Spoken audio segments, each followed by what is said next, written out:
So let's talk about the problems. The problem with assuming. Like they say, when you assume, it makes an ass out of you and me. And it's true. I was in Colorado this past week. Go Falcons. And got to train a little no-gi at a school up in Monument. Great school. But man, they had an army of people going to Vegas last week. So it was raining. Most of the school was competing, but I got there early, and there was one guy teaching the kids class. They were doing gi, and I saw he was like a two-stripe purple belt, smaller guy, cauliflower ear. So I'm like, okay, purple belt teaching class, that'll be interesting. And we only had four people in the no gi. So the two guys that showed up afterwards, they were younger than me. Everybody's younger than me, so I didn't know their ranks. And as we rolled, they were proficient. They were calling the purple belt sir, so I'm assuming they were blue, maybe high white, four stripe white, but didn't ask. And but the guy started teaching, and I come to find out, so he's 31 years old, former Marine. He was 1-0 in MMA. Got smart, stopped doing that, stopped getting punched in the face.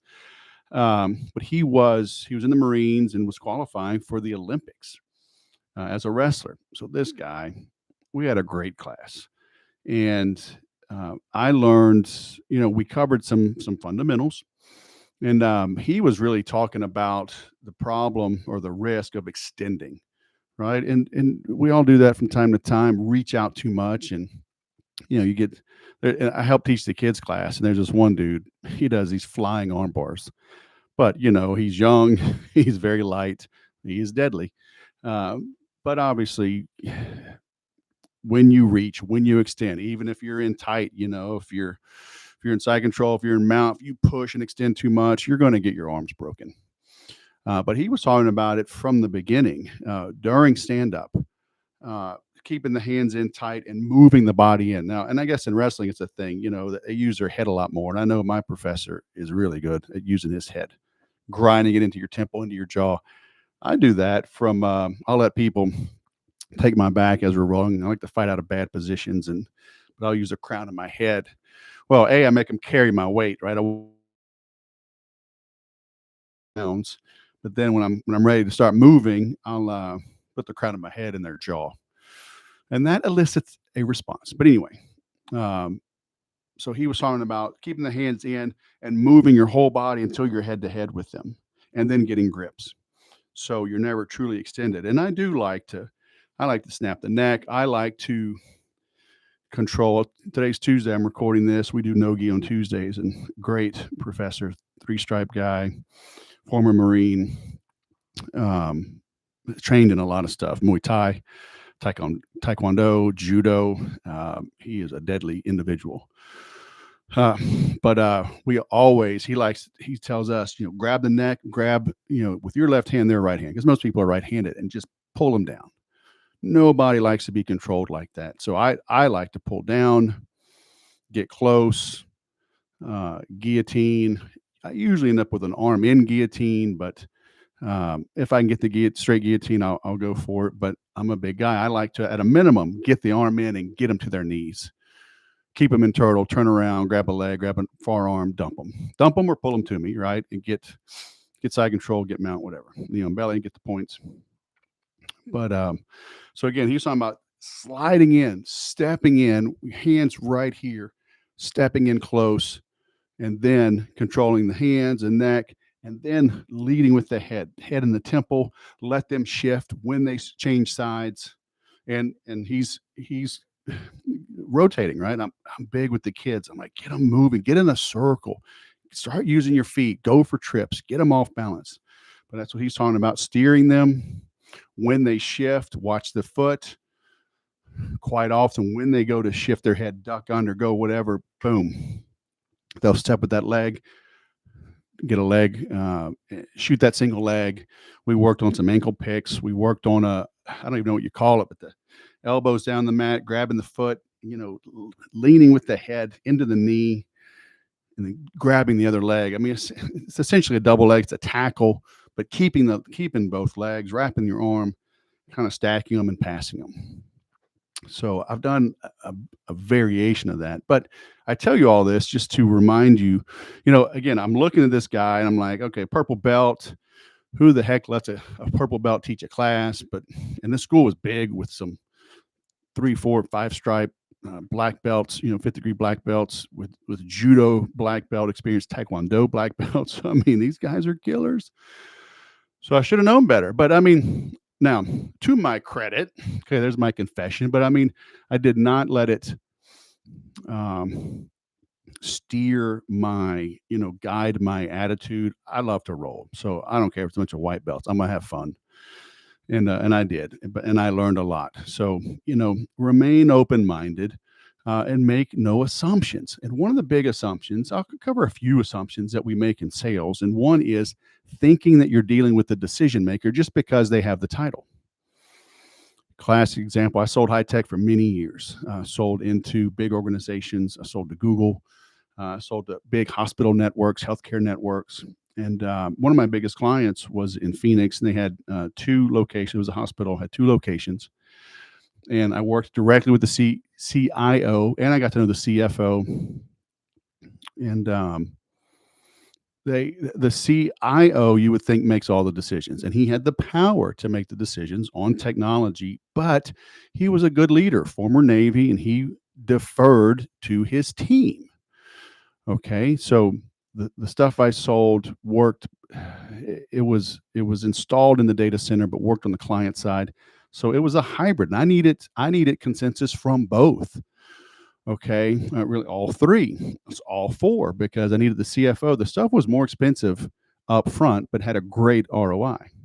So I needed the CFO to buy in. I needed the CIO to buy in. I needed the director of the data center to buy in. I needed the director of client side to buy in. So I did not assume that the people with the C's in front of their titles made the decisions. Okay, so a classic example would be one of the assumptions that I do make and I do recommend when you speak with someone is assume they have a team. And now what I mean by that is I really do that more verbally. I do not assume they have a team. I don't assume at all. But I will say to them, hey, when you are making a decision such as this, when you are considering a new computer system, when you are considering a new software system, when you're considering a new general contractor to renovate your home, build a patio, whatever, when you are getting bids on, AC unit, blah, blah, blah, who on your team do you consult with? And obviously you're dealing with a household purchase. They don't have a team, but who do you bounce ideas off of? Is it a spouse? Do you have, a family in the business, a family member, a parent, a child? Who do you kick these ideas around to make sure you're making the best decision? So, the CIO, I could ask, who on your team do you bring in to consider a data center upgrade, a data center addition? And now I let them tell me, oh, I wish I had a team, or, I do have a team, but I make all the decisions. Or they say, Joe has the servers, data center, Mary's got the client side. I said, okay, all right. So, thanks for sharing that with me. Would it make sense that we get them in on our first call? Because if you like what you see, obviously you're going to defer to them or at least get their opinion. So why don't we just kill 2 birds with 1 stone and have them in on this call so we can kick things around and, have a go, no go decision, at least, is it worth pursuing? So, but what I'm doing there is I'm taking away the objection, once I spend time with them, maybe even give a proposal. Well, okay, I need to bump this up. I need to run this by my husband or my wife. If I take that away up front, they say, I make all the decisions. I wear the pants in the family. I make all those decisions. Now, when I go to the next step and they give me that objection, I can now take over the moral frame because I'm catching them in a lie. Okay, say, oh, you're going to run this by such and such. I mean, when we talked a couple of weeks ago, I asked you, like, who in your team, like, who do you run this by? And you said you make all the decisions.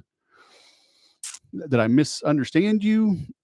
Did something change between now and then? Like, help me understand. Like, it seems like there's a disconnect here. So you got to be careful. If you just say, dude, you're lying to me, you probably won't win that sale. So you got to salvage this thing. So something is going on, and it's probably on your end, probably how you asked it, because people do not want to be confronted.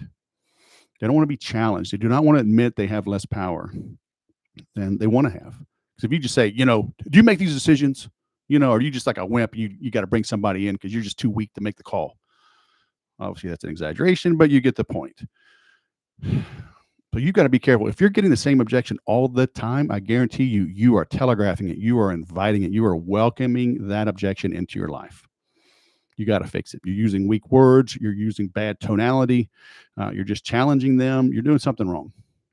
Okay. So do not assume that the person, just because they have a title, make the decisions. Okay. Do not assume they have money. Do not assume they do not have money. Assume nothing. Okay. Assume that, I guess you can't assume anything.